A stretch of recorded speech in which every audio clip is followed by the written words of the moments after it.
We are just reflecting today on this Easter Monday that Pope Francis has passed, and he will leave behind an extraordinary legacy as the people's Pope. In fact, when I met him just about a year ago to sit down for this extraordinary interview, I said to him, "Do you like being called the people's Pope?" And he smiled so broadly. Do you like when you are called the people's Pope? El Papa de la gente. The Pope of the people? I've always been a pastor. Fui pastor, sí. You are a pastor for the people, not for yourself. But I do think that will be his legacy in some ways, because he didn't want to be the Pope on a pedestal. He practiced this more pastoral outreach, bringing attention to the marginalized, the forgotten. He chose the name Saint Francis of Assisi because Saint Francis focused on the poor. And Pope Francis was the first in many ways. We used actually this logo for our primetime special, Pope Francis the First, and that'll air tonight on streaming because he was the first Jesuit Pope, the first Pope to use the name Francis, the first Pope from the Americas. And there was so much that was revolutionary about his papacy. He talked about climate change for the first time. When he was asked about a gay priest, he said, "Who am I to judge?" There are so many things that he tried to do in terms of broaden the outreach of the Catholic Church. He did try and make some reforms in terms of the child sex abuse scandal. I asked him whether he would allow women to be priests or deacons. He said no, but he has appointed some women, some sisters, to key positions of power within the Vatican. But we'll continue to be covering the Pope's legacy, his funeral, and then the conclave, which will take place about 15 to 20 days after his death. I know you've not been feeling great, but it's good to see you in better health. Thank you. Pray for you every day. God bless you. This morning, we have found out that Pope Francis has died at the age of 88 years old. He died around, and we're hearing reports around 12:35 this morning, our time, of course. And now just yesterday on Easter Sunday, the Pope was able to be at the Vatican hosting people and even coming out giving a message. He did not have any of his breathing tubes hooked up to him. So it was a sign. Hopefully people were hoping it was a positive direction. And obviously this is such shocking and tragic news. So of course, tune in with us this morning to find out all of the very latest information. And then also we're going to be honoring the life and legacy of Pope Francis in our 6 o'clock hour. And of course, 9 days of mourning will take place, known as Novandale. Now that will begin, of course, that is originally an ancient Roman custom, but this will be mourning at some time where you can go visit Pope Francis as he will lie in state. Now, again, like I said, tune in with us this morning to stay up to date on anything on CBS News 19. Of course, I'm Ellie Bird. Thank you so much. And again, this is just very sad morning, of course, coming off of Easter Sunday, folks. So you mean to tell me that Pope Francis, an anti-Trump critic, his last private encounter, his last private meeting was with Vice President JD Vance, and hours later he died? He passed away? See, Pope Francis had been recovering from double pneumonia, and while he really didn't have all the energy to be participating in all of the formal events that the Vatican had planned for Saturday, he still made sure to muster the little bit of energy that he had to meet up with Vice President JD Vance for a meeting that only lasted a few minutes. He wanted to give off some good, Easter greetings, as well as let them know his final thoughts, and I do mean final thoughts, on the Trump administration. The information that I'm about to read off to you is coming from an article that can be found on USA.com. So the Pope and the Vatican officials have criticized several of the policies of President Donald Trump's administration, including his plans to deport millions of migrants from the United States and his widespread cut of foreign aid and domestic welfare programs. Francis has called the immigration crackdown a disgrace. Vance, who became Catholic in 2019, has cited medieval era Catholic teachings to try to justify the policy. So I guess he was trying to tell the Pope that there was religious reason for these mass deportations. I don't know.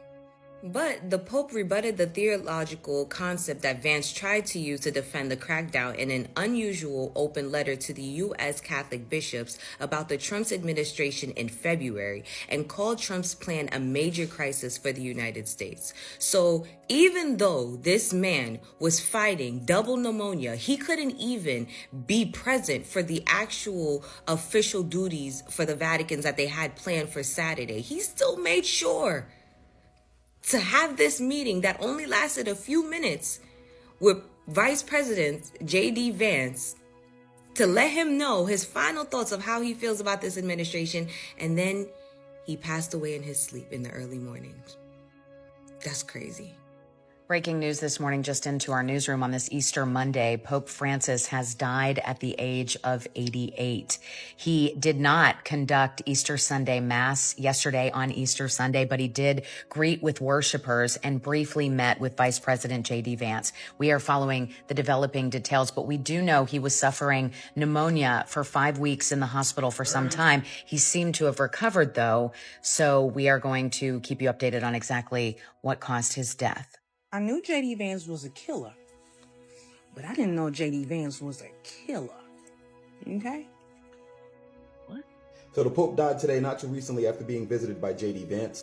I'm not one of those conspiracy guys, but the Pope definitely did not like what the administration was doing right now. And then not too long after being visited by Vance, he's no longer here. He had just recovered from double pneumonia, and I have yet to see what exactly the cause of his death was, but yeah. So I woke up to the news this morning that the Pope died. And can you imagine that the Pope mustered up enough energy to rip the Vice President a new one? And then not even 24 hours later, he dies? The Pope dies after laying into Vance. Can you imagine? Oh wait, we can't, but JD can. JD can. Hail Mary, full of grace, I need a confession, and I am confessing that JD Vance got snubbed today on the world stage by the Pope. He had a meeting with the Pope, and the Pope refused to meet him. The Pope sent his second in command and have him give JD Vance a lecture on compassion. So let me tell you two things that happened with that. One, that signaled how the world feels about current events happening in the United States. Because as a country, we always talk about we're the greatest country in the world and we've got compassion and human rights. And right now we're violating human rights. I can just say his name right now and we'll know whose rights just got violated. Kilmar Abrego Garcia. That's just one of many violations that we're currently doing. The other thing that those actions signal is just how the world views a Trump administration. Because all the other popes, they've met with Biden, Obama, Kamala, and everybody else. Shit, they've even met with Trump. But they said this administration, how it's acting, and JD Vance, that was a step too far. Karma came today, and she didn't play. But as always, I hope that you are having a great Saturday, and I hope your day was better than JD Vance's. Because I know he's got to be feeling a bunch of embarrassment at the current time. Have a great... U.S. Vice President JD Vance was denied a meeting with Pope Francis during his visit to the Vatican, a decision tied to Vance's controversial rhetoric. Over the past months, he has criticized the Roman Catholic Church, targeted American bishops for supporting immigrants and refugees, and opposed Pope Francis's calls for mercy towards migrants. Even more egregiously, Vance mocked the Pope during his hospitalization for pneumonia, showing a lack of respect and compassion. In response, Pope Francis published a letter refuting Vance's flawed interpretation of Catholic theology. The Pope emphasized that true Catholic values demand care for the most vulnerable, welcoming strangers, and protecting migrants and refugees. His actions sent a clear message about the importance of love and compassion in leadership. While Vance was denied a personal audience, President Joe Biden, known for his empathy and commitment to helping the marginalized, was warmly received by the Pope. This contrast highlighted the significance of embodying Catholic values in actions, not just words. Instead of meeting Vance, Pope Francis assigned Vatican Secretary of State Cardinal Pietro Parolin to speak with him. The Cardinal reminded Vance that respect is earned through love and care for others, not through rank or position. Thank you for watching Great Minds Blacks.